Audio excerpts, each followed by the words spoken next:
প্রথম দিকের খেলা দেখে খুব মজা করছেন তাই না? প্রথম দিকের খেলা দেখে খুব মজা হয়েছে। প্রথম দিকের খেলা দেখে ভাবছেন অনেকদিন পর একটা প্রাণবন্ত ব্যাটিং বাংলাদেশের দেখতে পাচ্ছি।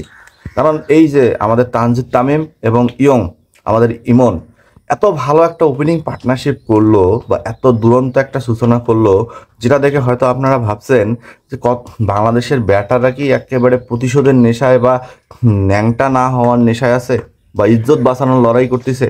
কারণ এত সুন্দরভাবে তারা ওপেনিং প্যাডটা সাজায় দিল, এই রানটাকে কি 220 বা 30-এ নিয়ে যাওয়া যাইতো না? লিটন কুমার দাস এবং আমাদের তাওহিদ হৃদয় ভাইয়া, আপনারা কি আসলেই টি-20 খেলা বুঝেন? আপনারা কি জানেন কিভাবে টি-20 খেলতে হয়? আপনারা কি টি-20 নিয়ে আপনাদের কোনো ধারণা এত বছরেও হয়েছে? 18 বলে 22, 18 বলে 22, এটা যেন ওডিআই না, টেস্টের রান করছে তারা।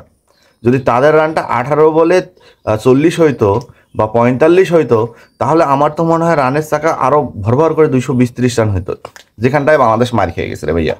মানে বাংলাদেশের প্লেয়াররা তারা জানে ভালো করে যে কোন জায়গাটাত গেলে আমাদের হারতে হবে না, কোন জায়গাটাত করলে আমাদের সমালোচনা কম হবে।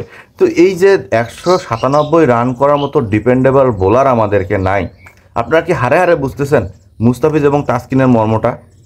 মুস্তাফিজকে নাকি দলে রাখা যাবে না, মুস্তাফিজ নাকি খুব খরুসে বলার, মুস্তাফিজের নাকি ইকোনমি চলে না, মুস্তাফিজ নাকি কাটার ডিপেন্ডেড, মুস্তাফিজ নাকি ফ্ল্যাট উইকেটে একদম বিলা।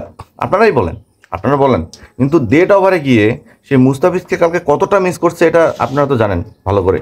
এই তাসকিন, নতুন বলে তাসকিনকে কতটা মিস করা হয়েছে বুঝতে পারছে বাংলাদেশ ক্রিকেট দল। মানে মুস্তাফিজ আর তাসকিন ছাড়া বাংলাদেশের ব্যাটিং লাইন আপ পুরাটাই অসল। এই দুই ক্রিকেটার ছাড়া বাংলাদেশ কোনোভাবেই তাদের মেরুদণ্ড দাঁড় করাইতে পারে না। দেখেন, ব্যাটিংয়ের সমস্যা আমাদের আদিকাল থেকে, যখন থেকে বাংলাদেশ ক্রিকেটের শুরু, ব্যাটিংয়ের সমস্যাও শুরু। বাংলাদেশ ব্যাটারদের চিরন্তন স্বভাব, তারা একটা ম্যাচ ভালো খেলবে, 10টা ম্যাচ খারাপ খেলবে। বাংলাদেশ ব্যাটারদের শিশুকালের মায়ের কোল থেকে যেমন আমরা দুধ খেয়ে বড় হয়ে আমাদের মায়ের আতো আতো ভাষা নিয়ে আমরা শিখি, বাংলাদেশের ব্যাটাররাও ঠিক তেমনভাবে ব্যাটিং শিখে আসছে। প্রথমে একদিন একটা ম্যাচ ভালো খেলবে, পরে 2টা ম্যাচ ফ্লপ। এই যে এই মনের কথা বলি, আরব আমিরাতের সাথে একটা ম্যাচে সেঞ্চুরি, এরপর টানা 3টা ম্যাচে ফ্লপ। দেখেন কালকে আবার একটা সুদর্শন 50 মেরে দিছে। তাহলে এই ছেলেটাকে কি টিম ম্যানেজমেন্ট বাদ দিয়ে পরিকল্পনা করবে?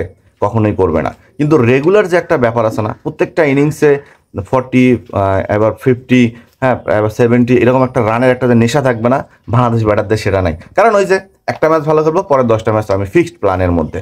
হ্যাঁ, আমাদের তামিম খুব ভালো স্টার্টিং পায়, খুব ভালো স্টার্টিং পায়। প্রত্যেকটা ম্যাচে তিনি স্ট্রাইক রেট দেখা যাচ্ছে 135-40 ছুঁই ছুঁই, কিন্তু সেখানে তিনি স্টার্টিং পেয়েও এমনভাবে ইনিংসটাকে খর্ব করে দেয়, দল একদম পুরো মহা বিপদে পড়ে যায়। যাই হোক, তারপরেও গতকালকে ওপেনিং পেয়ার নিয়ে কোনো কমপ্লেন আমার থাকার কথা না।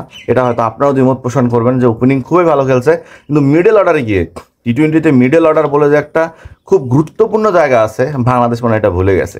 কারণ বাংলাদেশ জানে 6 ওভারে আমাদের 60 রান করতে হবে, এরপর টানি টুনি 100, এরপর 15 ওভারে গিয়ে মারে আমাদের 150 করতে হবে। আর বাংলাদেশ দলের টার্গেটই এমন, যদি কোনো দল 150 বা 165-র নিচে অল আউট হয়ে যায়, তাহলে আমরা ওই ম্যাচ জিতবো। আর যদি রান 200 হয়ে যায়, তাহলে আমরা কোনোভাবে ট্রাই করবো। এটা ব্যাটসম্যানদের কথা। এবার আসি বোলারদের কথা।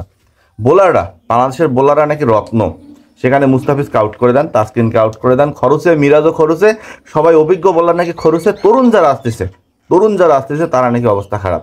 একবার চেয়ে দেখেন বাংলাদেশের বোলার লিস্ট, চেয়ে দেখেন। হাসান মাহমুদ, বাপরে বাপ, কোন মাইটটা খাইছে রে ভাই।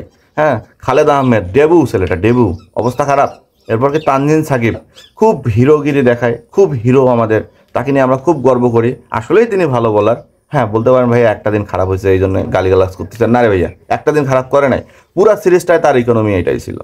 হ্যাঁ, তাহলে বাংলাদেশের বোলাররা ফ্ল্যাট উইকেটে গিয়ে যদি নিজেকে বিলিয়ে দেয়, সেখানে তো মুস্তাফিজ তাসকিন আমাদের অনেক ভালো হয়। মুস্তাফিজ তাসকিনের অভাবটা মনে হয় বাংলাদেশের ক্রিকেটাররা হারে হারে টের পাইছে পাকিস্তান সিরিজে। এবং এই কারণেই আজকে বাংলাদেশ এতগুলা রান করেও ডিপেন্ড করতে পারে নাই। তো বাংলাদেশের উন্নতিটা এখন কি হবে নতুন প্রেসিডেন্টের আন্ডারে?